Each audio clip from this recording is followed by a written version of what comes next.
Hola, estamos una vez más en entrevista para Más Líderes Podcast.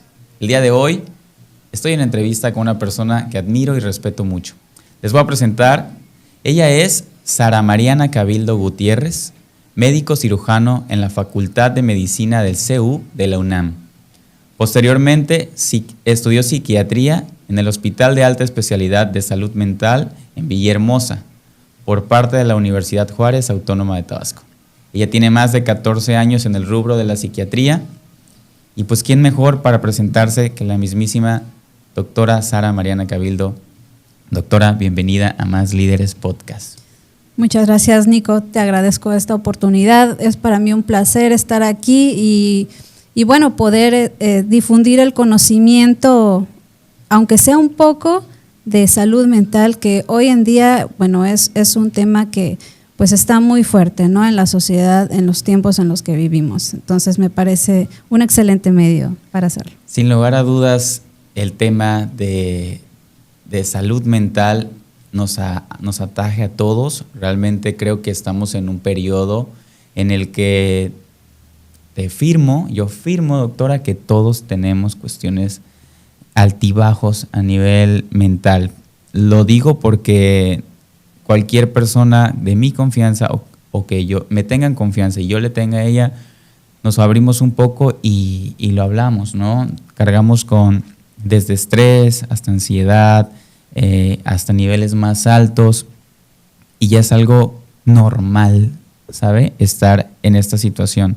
Entonces creo personalmente que tener la oportunidad de platicar contigo, Sara, de todo esto va a ser muy bueno para nuestra audiencia, va a ser muy bueno para quien tenga oportunidad de escuchar, y seguramente le va a hacer mucho sentido a muchas personas. Quisiera que nos contaras un poquito de tu vida, Sara, de cómo fue la decisión de entrar al mundo de la medicina, luego elegir psiquiatría. ¿Cómo fue este proceso que te tiene hoy aquí? Bueno, pues sin duda fue la conjunción de varias cosas, pero la principal influencia que pude haber tenido vino de mi papá. Mi padre fue psiquiatra, de hecho fue una figura importante dentro de la psiquiatría en México, el doctor Héctor Miguel Cabildo y Arellano. Él pues estuvo a cargo de instituciones importantes allá por mediados del siglo XX. Y bueno, aunque él nunca llevó el trabajo a casa, pues tenía muchos libros, ¿no?, de salud mental y comportamiento humano. Entonces de repente de niña yo ahí leía los libros y me llamaba mucho la atención, o sea, todo lo que encontraba yo sobre personalidad y rasgos de carácter, o sea, me parecía fascinante. Entonces, pues eso fue siendo un poco de la influencia. Y bueno, pues me fui adentrando en el mundo primero de la medicina general y como que esa pasión, esa curiosidad se reafirmó, ¿no? Y hoy en día pues estoy aquí, claro, reafirmando que las neurociencias, el campo del comportamiento del ser humano es fascinante, ¿no? Sin lugar a dudas, sin lugar a dudas. Somos fascinantes. Y bueno, creo que un tema primordial que fuera del aire tú me mencionaste que consideras que es de importancia es el tema de la ansiedad normalizada. Todos de alguna manera, ¿cómo ha tomado tanto sentido la palabra ansiedad? Cuando yo era pequeño no recuerdo escucharla tanto como con la naturaleza que se escucha hoy. Y hablamos básicamente de ansiedad normalizada. Vivimos todos con estrés y ya lo aceptamos. ¿Dónde está la línea entre la ansiedad funcional y patológica? ¿Es la ansiedad un síntoma de un sistema social que exige demasiado? ¿Consecuencias de vivir con la idea de que todos están así? ¿Qué está pasando con la ansiedad hoy en día? Ok, bueno, Nico, la verdad es que es un tema pues sí, pues muy interesante. Es un tema, hablar de ansiedad es hablar de un tema que está de moda, ¿no? Todos conocemos que si al amigo, al abuelito de alguien, al vecino, que hoy en día habla de que se siente ansioso, ¿no? Y bueno, y uno que otro por ahí también ya está medicado y luego hasta se comparten las pastillas, ¿no? Entonces, sí, es un tema fuerte. Fíjate que la Organización Mundial de la Salud estima que 300 millones de personas en el mundo padecen ansiedad. Ajá. O sea, 1 de cada 8 personas tiene esta afección en el mundo, ¿no? Y bueno, el grueso de pacientes que van a la consulta o que consultan por ansiedad son mujeres, ¿no? Y entonces, por cada hombre hay 2 mujeres que padecen ansiedad, ¿no? Y bueno, y son ellas las que consultan. Entonces sí es un tema denso, ¿no? Más aún después de la pandemia de COVID, esto, pues claro que vino a aumentar aún más esta cuestión y claro, a sensibilizar, ¿no? a la gente sobre los temas de salud mental. Entonces, bueno, al día de hoy, déjame platicarte un poco, o sea, ¿sí? La ansiedad es algo que es normal, porque los seres humanos, digamos, tenemos un sistema en nuestro cerebro, un sistema de alerta, algo que nos defiende, ¿no? O sea, digamos que si nosotros percibimos una amenaza, nuestro cuerpo se va a preparar, ¿no? para defenderse, ¿no? O para huir. Entonces, todos los seres humanos es normal que sintamos ansiedad, no sé, para presentar, que tenemos que presentar una tesis o tenemos que hablar en público, o sea, siempre es algo que nos pasa a todos. Ahora, hay una delgada línea entre esa ansiedad que es como natural, que es defensiva, que es un mecanismo que nos ayuda a la supervivencia y a la adaptación, a pasar al otro lado, que es la ansiedad patológica, que es cuando ya la ansiedad trastorna la vida del individuo. O sea, es algo que empieza a pasarle todos los días y entonces la persona empieza a padecer de insomnio, a no comer o a comer demasiado, empieza con problemas en el cuerpo, estomacales, de piel, muchas cosas, porque la ansiedad se manifiesta de muchas formas, ¿no?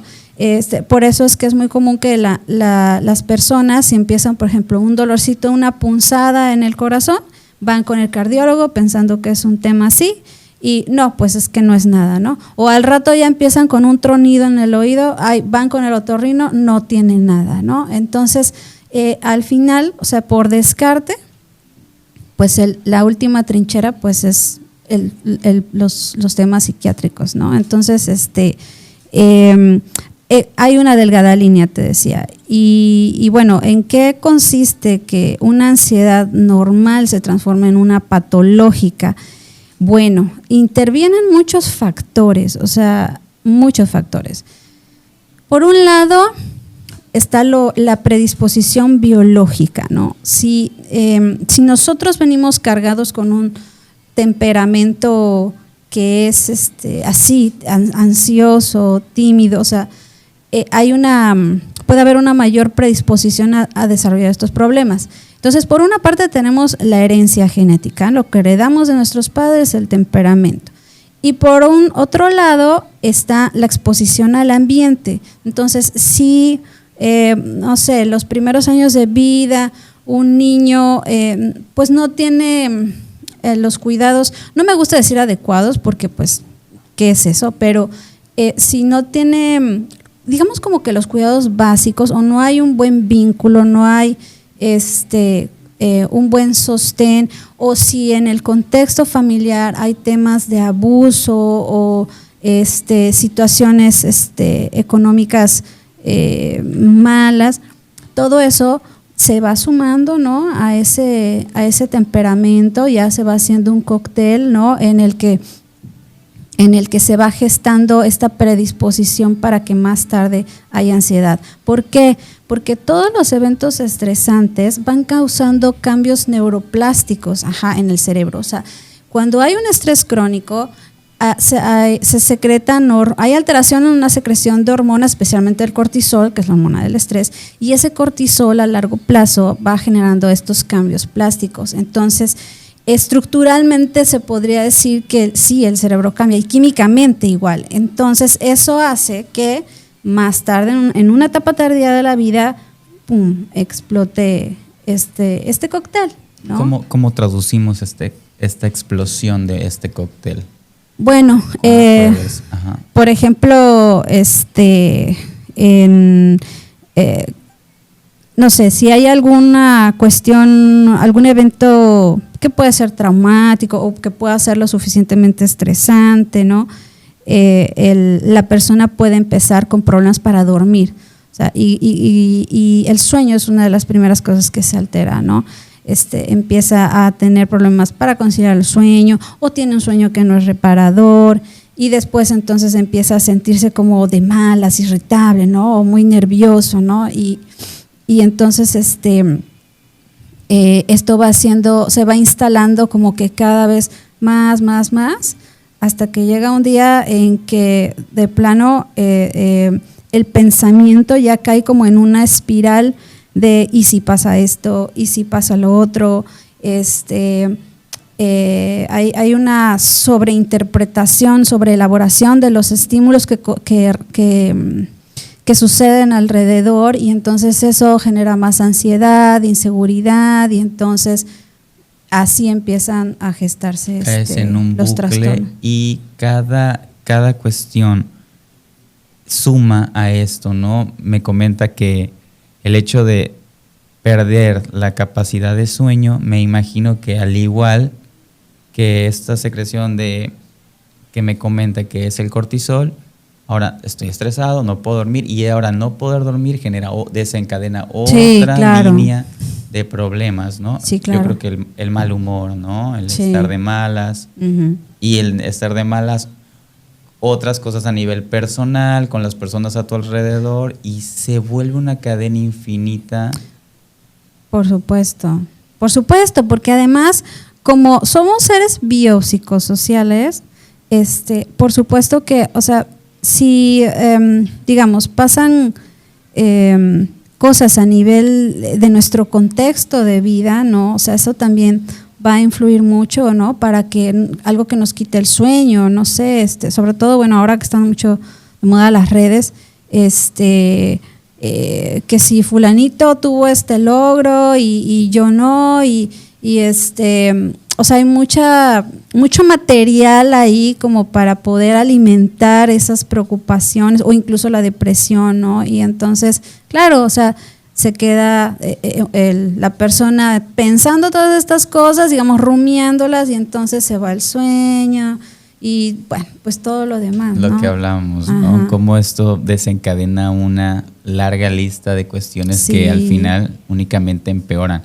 Pero eso eso me lleva a hacerle la siguiente pregunta, que es el tema de los jóvenes, que también creo tienen, en cuestión a consulta, usted sabrá más que yo, que estarán asistiendo por temas de angustia, no saber qué hacer con su vida, los jóvenes que están en la escala de los 20 años.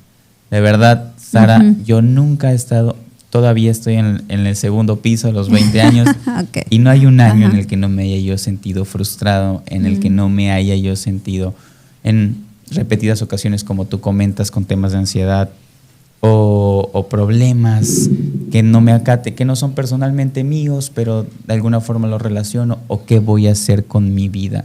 ¿Qué está pasando con los jóvenes actualmente con esa pérdida de brújula que estamos viviendo? Bueno, igual, o sea, tiene mucho que ver ahorita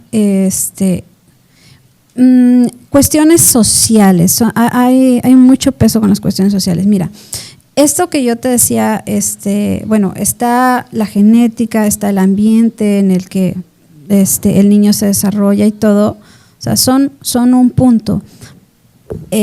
Pero, por ejemplo, hay mucha ansiedad en los jóvenes producida, por ejemplo, por la presión académica, por cuestiones hormonales. O sea, estamos con que por ejemplo, los circuitos cerebrales que intervienen, como ejemplo, en la planeación, en que pienses en tu futuro, ¿no? Organizarte y todo, eso todavía no ha madurado del todo a los 20. Entonces, la conjunción o sea, eso te puede predisponer como a estar, predispone a los jóvenes en general a estar como más emocionales, ¿no? Y entonces ya a esto le añades que si la presión de tu papá, de que tienes que estudiar tal cosa, no, pero yo no quiero, otra. Y luego volteas y ves los logros que tienen tus pares y si hay un contexto de violencia por ahí de pareja, o sea, todo eso se va juntando pues como para que aparezca también. Los jóvenes hoy en día sí padecen mucha ansiedad. En la consulta yo veo muchos jóvenes y sí, o sea, lamentablemente, o sea, muchos son cuestiones que pueden ser abordados en psicoterapia, ¿no? O sea, no necesariamente necesitan un medicamento porque digamos que hay mucha ansiedad que es de tipo adaptativo, como te decía, ¿no? Pero sí hay igual muchas cuestiones que tienen que ver pues precisamente eso con lo social, o sea, con la sensación de insuficiencia que todo esto deja, ¿no?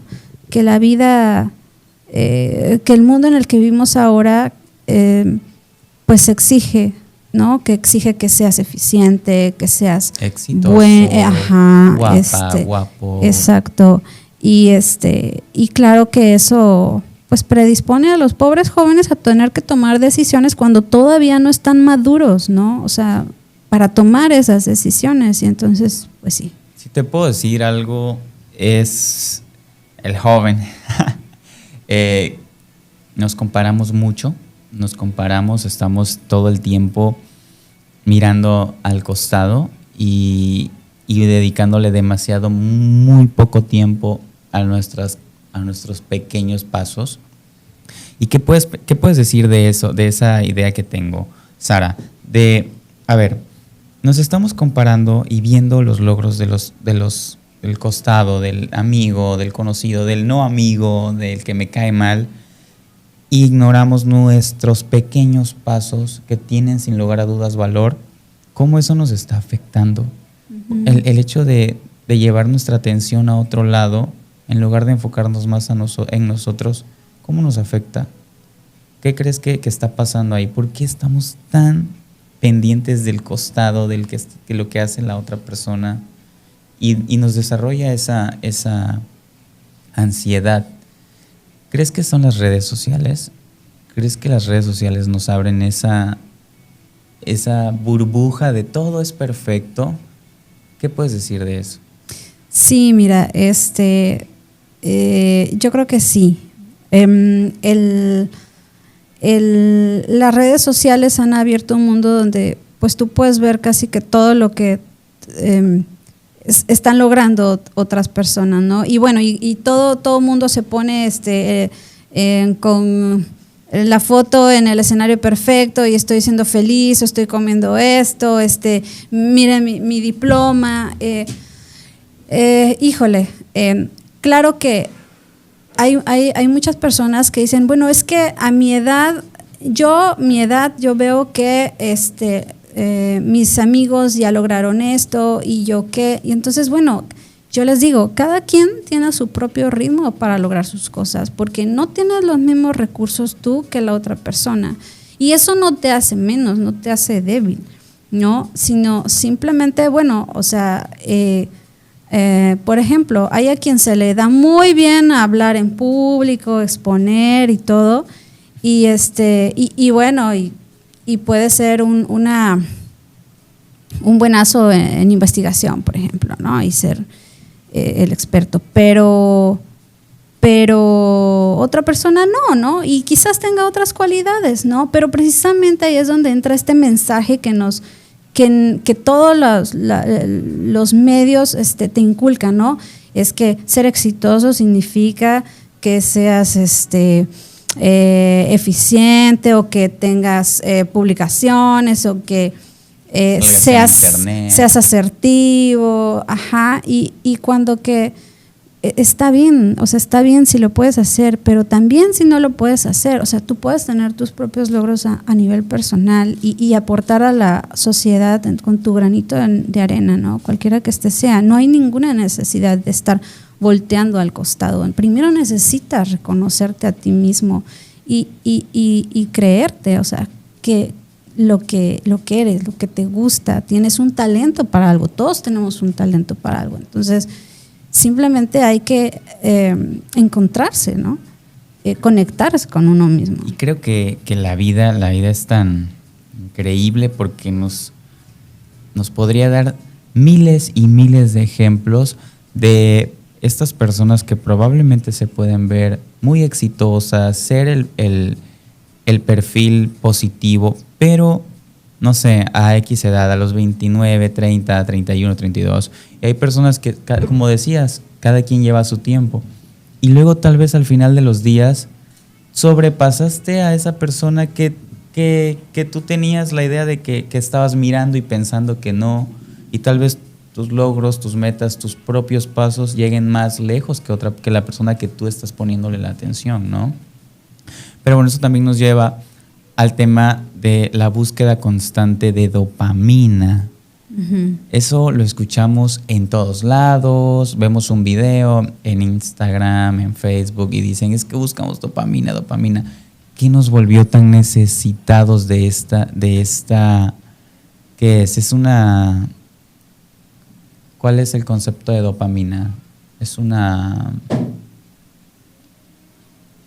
¿Lo que segregamos qué es? ¿Neurotransmisor? ¿O cómo? Como el cortisol, ¿qué es? Es un... Ok, la dopamina es el neurotransmisor responsable de sentir placer, del placer, de la motivación, de la conducta que se refuerza, ¿ok? Sí, mira, hoy en día efectivamente hay una búsqueda constante por sentir placer y esto va ligado a lo que hablábamos anteriormente. O sea, si estamos diciendo que los jóvenes hoy están bajo una gran presión y el mundo en el que vivimos te está metiendo, ¿no? A través de los TikToks, el Facebook, todo, o sea, te está generando una distracción que te agrada, bueno, entonces ahí hay un enganche, ¿no? Entonces yo que me siento muy estresado, pues bueno, me voy a tomar un rato para agarrar el celular y entonces ahí estoy, ¿no? Me desconecto del mundo que me rodea y entonces estoy viendo algo que me genera una sensación de placer y entonces al rato ya perdí la noción del tiempo y estoy clavado en eso. Bueno, mira, lo que sucede es que nosotros tenemos un circuito que se llama recompensa. Hay estructuras cerebrales que tienen que ver con la producción de dopamina en cierta área cerebral. Y entonces esa dopamina se recibe en otra área que a la vez le envía el mensaje a nuestra corteza prefrontal, que es la que planea, la que dirige el impulso hacia algo, ¿no? Entonces, por ejemplo, tú ves un pastel en una pastelería y la imagen te genera por anticipado como la sensación agradable y empiezas a salivar, ¿no? Y entonces anticipas el placer y entonces vas, lo compras, lo comes y eso hace que te venga esta sensación de bienestar, ¿no? Y ahí se está produciendo dopamina y eso a la vez hace, o sea, se queda grabado en la memoria y eso a la vez hace que tú la próxima vez que veas un pastel lo asocias a una sensación agradable. Entonces eso pasa con las drogas, ¿no? O con el sexo o con la tecnología, ¿no? Esto de los juegos o los TikToks. O sea, son todo eso, todo lo que nos genera placer es potencialmente adictivo, ¿no? Entonces, es una forma de generarle bienestar, de generar un bienestar un placer, pero es temporal, no es algo que se quede, es momentáneo. Entonces, pues sí, te libera un poco del estrés, te hace sentir bien, tu cerebro se engaña, se va con la finta de, oh, sí, me siento muy bien. Y entonces, ya, se acaba y entonces te quedas con la cosa de quiero más, ¿no? Y así te vas enganchando también. Y bueno, eso pasa con todo, te decía. Los niños, por ejemplo, actualmente están mucho tiempo con la tablet, ¿no? O el celular. Entonces, eso les está haciendo precisamente activan este circuito de recompensa, ¿no? Entonces, hay una secreción de dopamina ahí. Y el niño aprende que la tablet le genera placer. Y como hay juegos en los que vas ganando, eso les genera más placer aún y se enganchan. Y entonces, cuando no tienen ese estímulo, por ejemplo, la mamá les quita la tablet, bueno, se vuelven irritables y hacen berrinche y todo, porque están cayendo en una abstinencia, ¿no? O sea, el cerebro está faltando esta parte y entonces lo buscan. Y sí es una situación preocupante porque pues entre más temprano sucede esto, o sea, más potencial haces como para que la persona desarrolle una adicción más tarde, ¿no? Entonces, sí, también el sistema de recompensas es algo que hoy en día pues está muy activado por todas estas cosas, ¿no? ¿Cómo es posible que tenga relación el hecho de jugar un videojuego con que tú puedas ir desarrollando adicciones y que esto te abra la puerta a que el día de mañana crezcas y seas candidato, por así decirlo, a generar adicciones, pero ahora no con un videojuego, sino con tabaco, alcohol, pues drogas, ¿no? Marihuana, cocaína. Sin embargo, ahora, ¿cómo todo tiene relación, Sara Cabildo? Porque ahora esto de los chicos, ¿no? Desde pequeños creando estas necesidades, te pueden llevar al hecho de ser adicto a, y eso también adicto al tabaco, alcohol, por lo menos, ¿no? Ahora relaciona que las personas adultas que pues no tenían tablets y videojuegos son adictas al tabaco y cómo la línea es tan delgada de volverte adicto a algo nocivo. ¿Cómo somos tan susceptibles? ¿Que somos computadoras que con necesidad de orillarnos y pasar al borde del cañón y poder caernos en él? ¿Cómo es que nos gusta lo que nos hace daño? ¿Por qué desarrollamos necesidades por cosas que hacen daño? ¿Porque generan placer? Pues básicamente sí. Esa es la traducción, ¿no? Es que el placer puede ser muy intenso, ¿no? Y instintivamente nosotros siempre vamos a buscar algo que nos genere eso, ¿no? Aunque sea temporal. Aunque sea temporal. Y tenemos este tipo de cosas que son muy temporales, muy pequeñas. Eso del TikTok, que estamos en TikTok viendo. Yo soy víctima de... Que además es que, o sea, es atrapante, ¿sabes? Porque sin duda, Sara. Porque, y sí, y todo va dirigido hacia eso, o sea, la dopamina, porque, o sea, el TikTok es algo que dura, ¿qué? ¿1 minuto? ¿2?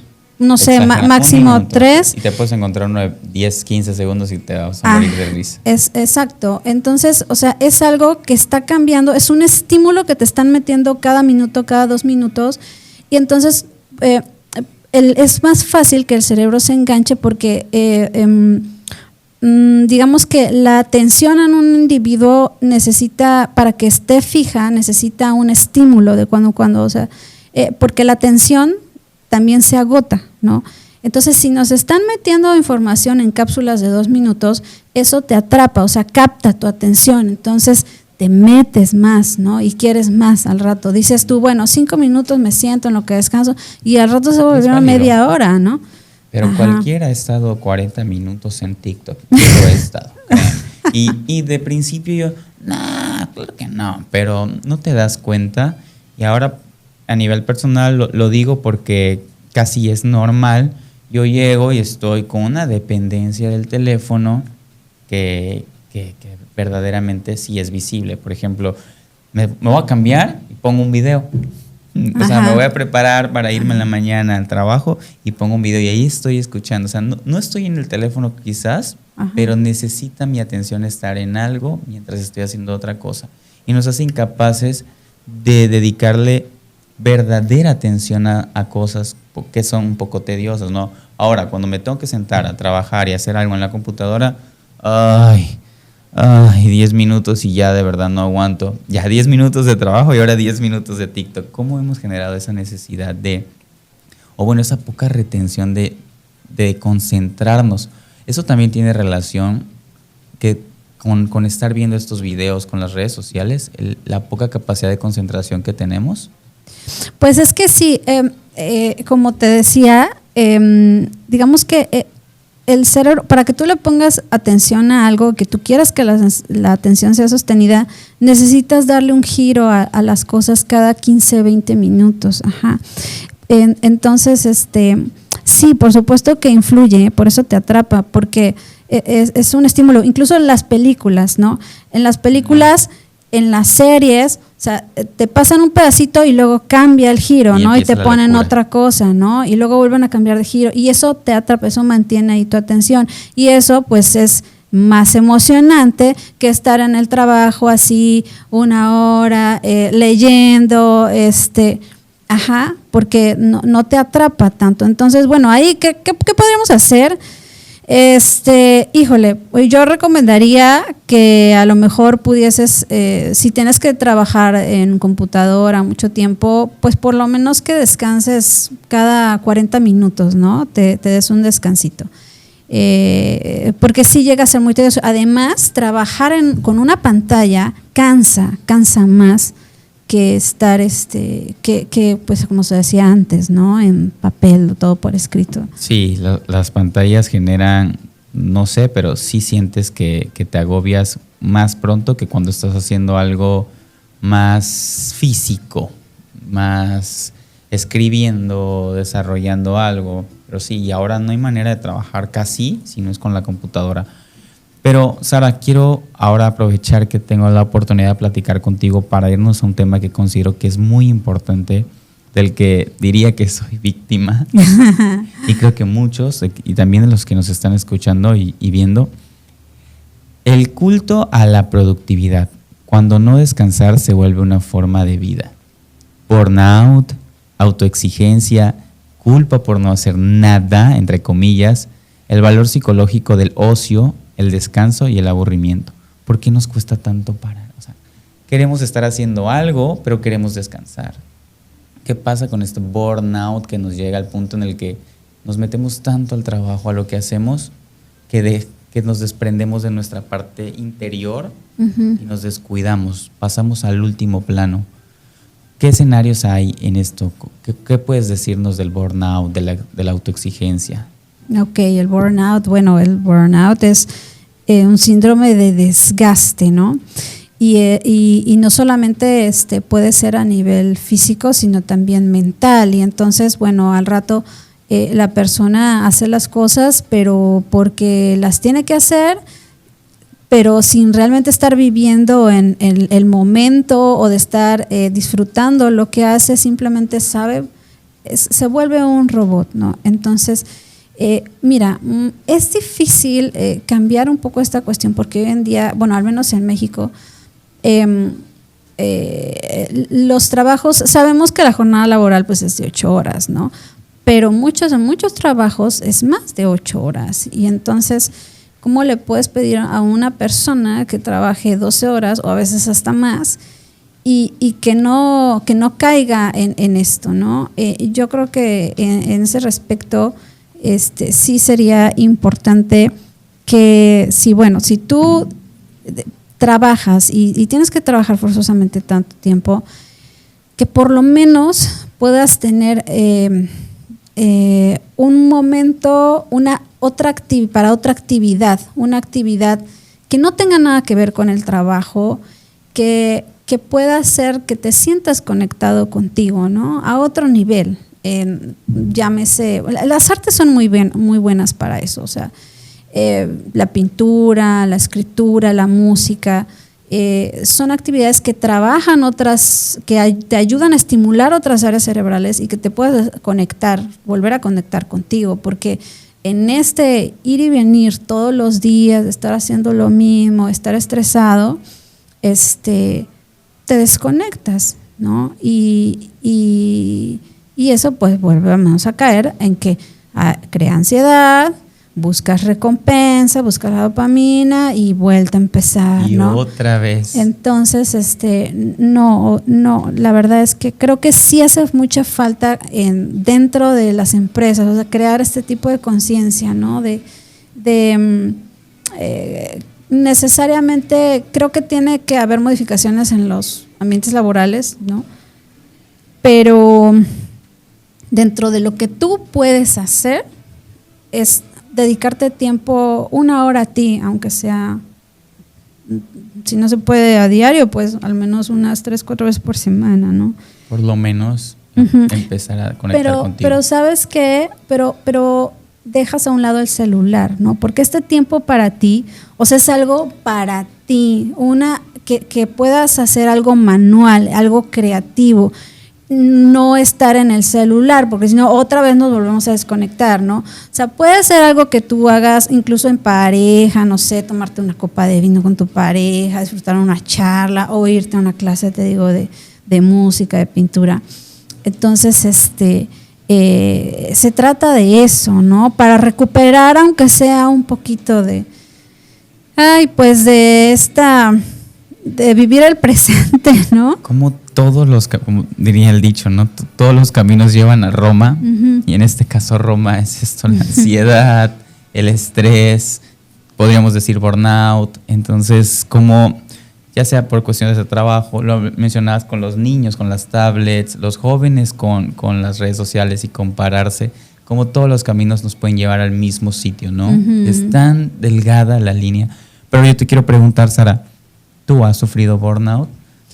Tú, ahora en contraparte, ¿qué onda? Ajá. Ustedes también, lo platicábamos fuera del aire, se tienen que regular. ¿Cómo le hacen para escucharnos como pacientes? Sí. Pero desde su cancha, ¿cómo se regulan? ¿Tú has experimentado burnout? Sí, claro, en algún momento, definitivamente. Tal vez no a un grado así muy grave, porque pues afortunadamente pues estoy en esto y soy consciente, ¿no? Y soy consciente que a veces que tengo que parar un poco y vivir mi vida, ¿no? Y en otras esferas, ¿no? La personal. Pero sí lo he vivido y es muy interesante esta pregunta, es impactante porque recién estuve en una charla en la que hablaban precisamente de la salud mental de los psiquiatras, ¿no? Entonces, en promedio, o sea, en una encuesta que se hizo, la mayoría de psiquiatras trabajaba hasta 15 horas diarias. Entonces, y que el hecho de escuchar tanto, pues las repercusiones que generaban a nivel físico, ¿no? No estás para saberlo, pero en un par de años para acá han estado muriendo psiquiatras continuamente, ¿no? Y la verdad es que sí, somos personas que, pues a querer o no, nos impacta lo que escuchamos, porque escuchamos muchas cosas. Somos seres humanos. Sí, y escuchamos muchas cosas que no le puedes contar a nadie, ni no puedes llegar con tu familia a contar, porque a ellos también les creas un trauma. O sea, digamos que tienes que tener cierto temple, ¿no? Para escuchar pues cosas que sí son fuertes y saber cómo manejarlas, ¿no? Porque aparte, pues la labor… Filtrarlas. ¿No? Sí, aparte la labor es como no solamente escuchar, sino devolver, ¿no? Y hacer que la persona como que reflexione y hacerlo consciente.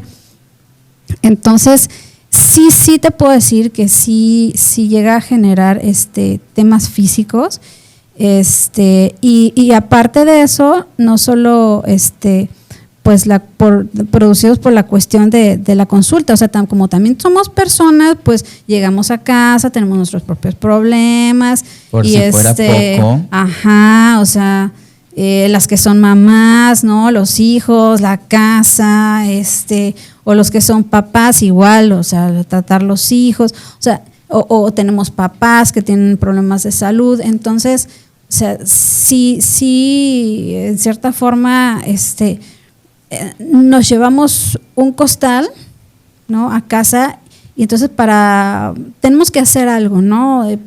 Para no tampoco cargarnos con eso, o sea, llámese actividad igual física y todo. Por eso te decía, o sea, sí, en algún momento yo también he tenido burnout, ¿no? Y yo también de repente he pensado híjole, no me gustaría estar en una playa en este momento. Sin embargo, estoy aquí en consulta. Ajá, sí. Pero bueno, ¿no? Se hacen cosas y ahí es donde viene la parte de cada quien. Uno tiene que ser consciente de, a ver, esto ya me está generando estrés, no estoy disfrutando esto, ¿qué puedo hacer al respecto? Yo, propositivamente para cambiar mi vida, nadie me la va a venir a cambiar, digo, puede ser que a lo mejor y de repente si caigo en depresión, si caigo en una ansiedad, pueda ser necesario que tome yo un medicamento, ¿no? Sí, y que tome terapia, y sí, pero yo tengo que moverme a hacer eso, ¿no? Y tengo que autocuidarme, ¿no? Claro, la verdad es que es una profesión tan bella y de gran responsabilidad, pero al mismo tiempo son unos guerreros, ¿no? Porque ustedes velan, no solo escuchan, sino también buscan, al mismo tiempo que están escuchando el desahogo de las personas, pues su mejora, ¿no? Siempre bajo la pertinencia, que pues en mi caso, ¿no? Siempre que he acudido a alguna cita, obviamente hay que ser pertinentes, tienen una gran responsabilidad de lo que le tienen que decir a las personas. Entonces es una labor verdaderamente respetable y admirable, Sara, porque sin lugar a dudas, sin ustedes, ¿qué? Sobre todo en este momento de la vida, que sin crear redes sociales, pues deberían de crear, incrementar el tema de nuestra salud mental. Y creo que no van a la par, ¿sabes? Hay más cosas que nos generan ansiedad, estrés, burnout y todo, y menos estamos acudiendo. Probablemente la necesidad nos lleva pero sin lugar a dudas, si no tuviéramos estas herramientas de poder ir con alguien, ¿dónde estaría la sociedad en general? O sea, ¿dónde estaríamos? Para ir cerrando, Sara, ahora nada más para cerrar un tema bastante importante, bastante padre, que todos de alguna manera vivimos a lo largo de nuestras vidas, la dependencia emocional. Vivir dentro de relaciones tóxicas, relaciones difíciles, relaciones que probablemente ya no dan más, pero no saber soltar. ¿Qué pasa en estas relaciones? ¿Qué pasa? ¿Por qué generamos estas dependencias y por qué no sabemos soltar?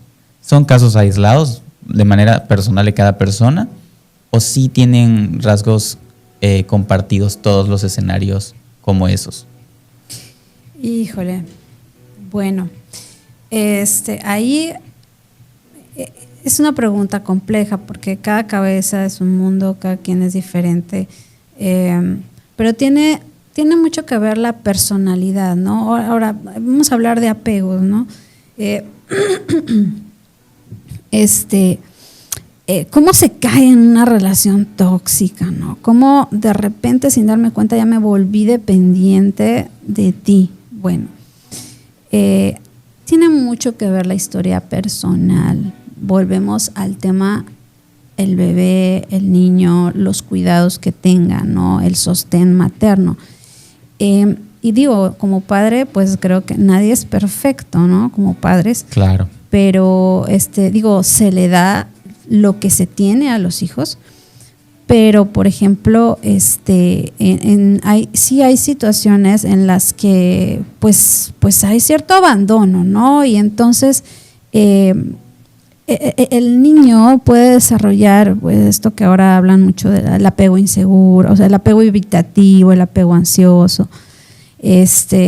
Y bueno, entonces, si yo vengo de un hogar donde mis papás, pues me decían, a veces estaban, a veces no, como que sí, haz lo que tú quieras, ¿no? Yo puedo desarrollar un miedo al abandono o una sensibilidad al rechazo, ¿no? Y entonces, cuando yo más tarde crezco y busco pareja, si mi pareja, si yo no tengo esta seguridad de que me ama, voy a estar con un constante miedo al abandono, entonces puedo caer en conductas como de hacer cosas para complacer al otro, ¿no? Y entonces empieza a volverse tóxico el asunto, ¿no? Y entonces si me da miedo que me abandone, me puedo volver celosa, ¿no? Y entonces voy y le esculco el teléfono, ¿no? Sí. Y así se empieza a gestar, pero es que es un problema de la forma en cómo te relacionas, un problema de vínculos,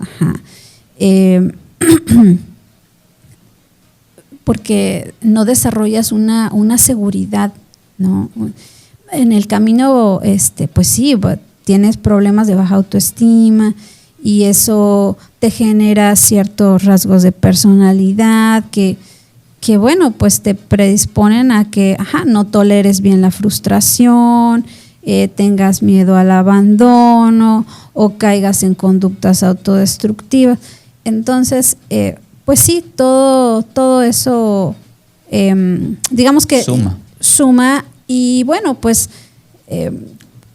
puede ser que yo tenga una pareja que, no sé, me atrae, me agrada, y tenemos una relación, y bueno, pues no empezamos a caer como en este círculo vicioso y luego al rato yo le hago algo y que la daña y me da miedo que me abandone, pero luego al rato vuelvo a caer en lo mismo y bueno, y así se Ahora, ¿cómo? Ahora, ok, esto parte de una perspectiva, pero cuando es una perspectiva que pareciera que están hechos el uno para el otro para ser tóxicos en una relación, porque sí, está la persona que desarrolla las inseguridades, que esculca el teléfono, que daña y teme que las dejen, pero también está la persona que dañan y que permanece y que no puede soltar tampoco esa conducta o esa relación que puede ver claramente que no es la correcta, que es tóxica, pero sigue ahí. Eso es tan normal, Sara Cabildo. Sí. ¿Qué pasa? O sea, no solo es una persona, son dos. Claro, sí. Con vidas diferentes. Sí, en una relación siempre son dos. Y pues sí, o sea, cada quien carga su saquito de historias y no se elige al azar, ¿sabes? O sea, es como muchos pensaríamos. No se elige al azar. O sea, hay algo inconsciente que te atrae de la otra persona, ¿no? Que ya sea que refleje de alguna manera lo que te gusta. Lo que te gusta, que se parezca un poco en carácter, no sé, a tu mamá, a tu papá. Y entonces, bueno, ahí empieza el enamoramiento, ¿no? O sea, vemos algo que nos gusta y caemos, ¿no? Uh-huh. Y bueno, conforme pasa el tiempo y se va conociendo a la persona, van habiendo estos avatares, ¿no? De celos. Una historia se engancha con la otra. Y entonces, bueno, pues... Una historia se engancha con la otra. Sí. Y generan estos escenarios, ¿no? Sí. O sea, son patrones que tú vas buscando y lo encuentras en una persona y armas el mismo clic. Y bueno, pues esas son precisamente las cosas y las responsabilidades que le tocan, yo creo, a cada uno romper, ¿no? Pues son los patrones, concientizar, claro, para romper ese círculo vicioso. Y ya nos toca ser responsables, los que nos dicen siempre, ¿no? A ver, sí, tú viviste escenarios de chico, pero al final de cuentas en algún punto tú eres responsable de ti mismo y tú eliges si quieres seguir cometiendo o repitiendo los mismos patrones o, en todo caso, dejar de hacerlo y bueno, y buscar la salud, ¿no? Emocional. ¿Qué opinas? ¿Qué piensas de eso? Pues sí, híjole, pues es un paso muy importante y que es necesario, ¿no? La autoconciencia, el poder parar esa espiral. Pero mira, también te voy a decir una cosa. O sea, también es lo fascinante del ser humano, ¿no? Porque inconscientemente hay gente que es masoquista, ¿no? Y entonces sabe que a lo mejor no está bien, ¿no? Pero, o sea, no está bien estar en una relación tóxica, pero a la vez ese enganche de pelear, de discutir, como que le gusta, ¿no? Y entonces eso también hace más difícil que se zafe, ¿no? Y pueden ir a consulta y uno les puede decir, pero ahí siguen, ¿no? Y ahí sí es en cada caso individual, o sea, hay factores que, bueno, hacen que la persona siga en esta espiral de autodestrucción, ¿no? O sea, puede ser, por un lado, pues la misma como que pulsión de autodestrucción de la persona, pero también como esto le genera como un disfrute, ¿no? Placer. Sí, porque en el dolor hay placer, un disfrute. Es cierto. Cuando he estado ya en la depre y eso, hasta te dan ganas de irte a abrazar con la cama. Tú mismo lo buscas cuando estás en un punto en el que ya no puedes más. ¿Qué haces? Tú vas y abrazas la cama y te quieres quedar. Sí hay, bueno, desde mi perspectiva, hay placer en un poquito en el dolor. No es que me guste, sino que en lo personal yo cuando siento. Cuando amo. Cuando sufro. Cuando me río. Entonces, cuando me la paso mal, pues todo muchísimo. Que también eso creo que no es lo mejor del mundo, pero entiendo lo que nos mencionas. Uh-huh. Pues Sara Cabildo, muchísimas gracias por esta entrevista, muchísimas gracias por responderme cuando te llamé y te pedí esta entrevista, por ser la primera vez que te prestas a algo como esto. Entiendo sí. que manejas una agenda muy compleja y te hayas hecho el tiempo para estar aquí.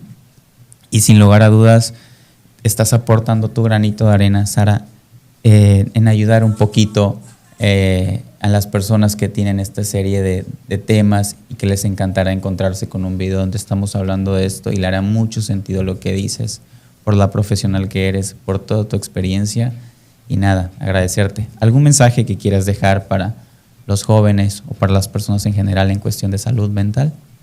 Bueno, sí, muchísimas gracias, Nico, por la invitación. Y bueno, el mensaje sería que